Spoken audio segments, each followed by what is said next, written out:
Remember that online bookstore that started out of a small garage in New York? Yeah, probably not. What if I said a gray Sprinter van driving down the street dropping boxes off on your front porch? Now that sounds a little more familiar. Amazon, a huge corporation that was started by a man that was simply tired of his 9 to 5. Everyone at some point wants to step away from their day job and venture out doing something that they enjoy for a living. My dad being one of those people. After retiring from the Air Force, he wondered, what am I going to do next? A year later, he opened the doors to a car lot called Auto Authority. Within the matter of 5 years, he was doing car accessories, truck accessories, as well as selling cars. Now you may be wondering, okay, Zane, what does this have to do with anything?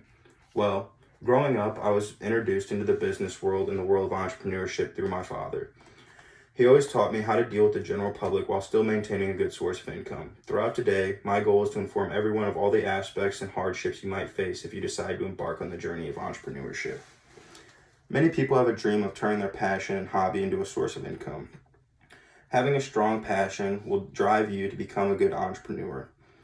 Another thing is being mentally invested and navigating through all the trial and errors to see the better of the outcome. Mark Cuban being one of these people. Many of you don't know the name Mark Cuban. However, he was one of the main investors on Shark Tank. He dedicated his life to becoming a entrepreneur that could push other people's dreams to come true.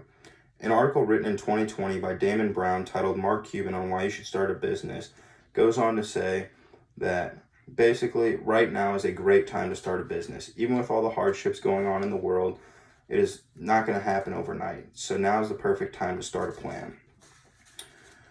He also goes on to say that you should always find a way to strive to grow your business efficiently.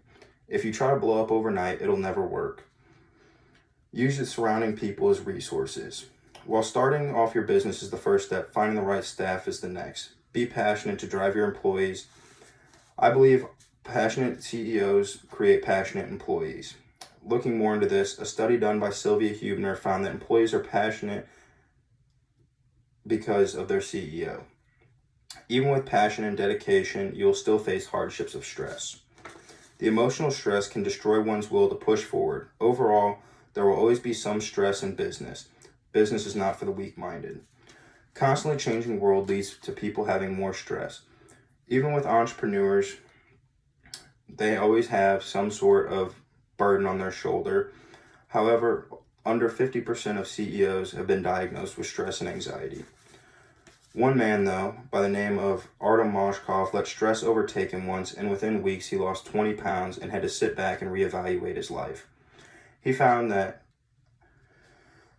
to relieve stress, you need to focus on what you have already and don't try to conquer the world. Like everything, there are many ways you can reduce this. Many entrepreneurs say organizing tasks is one of the easiest ways. Simply just write out your tasks for the week, month, year, whatever, and it'll help you evaluate what you need to do in a time frame. Another thing is taking a break. So you aren't so overloaded, take a step back and you'll see things with a fresh eye. Now, one of the main things that every entrepreneur will say is have a business plan before starting. My dad used a simple business plan by finding a need and filling it. Look at your surrounding location, see what they're lacking, see what they don't have, something that many people would want, and find a way to start that. Data from the BLS shows that 20% of businesses fail within the first year, and 40% fail within the first 5 years. Most of these fail because of lack of necessity. Next, look into the culture of the area. Know their income, know their buying habits. This will help you price your goods or services, or find a good or service that you could sell. Many people buy off advertisements or friend referrals, so always treat your customers well. Look for a storefront in your area that seems suitable for you after you've done your research. Then begin to market your business. Finally, look for a financial advisor or a business advisor that could help you break down all the things you missed while building your business plan. So basically, create a plan, look for small investors, and don't hand over a majority of your company to a big investor that wants to control you. Now, this might seem scary. However, just look back and think of Jeff Bezos. He quit his 9 to 5 job because he was simply just beat down and couldn't do it anymore. He took a wild chance, went off, and started Amazon, which is now a multi-billion-dollar company.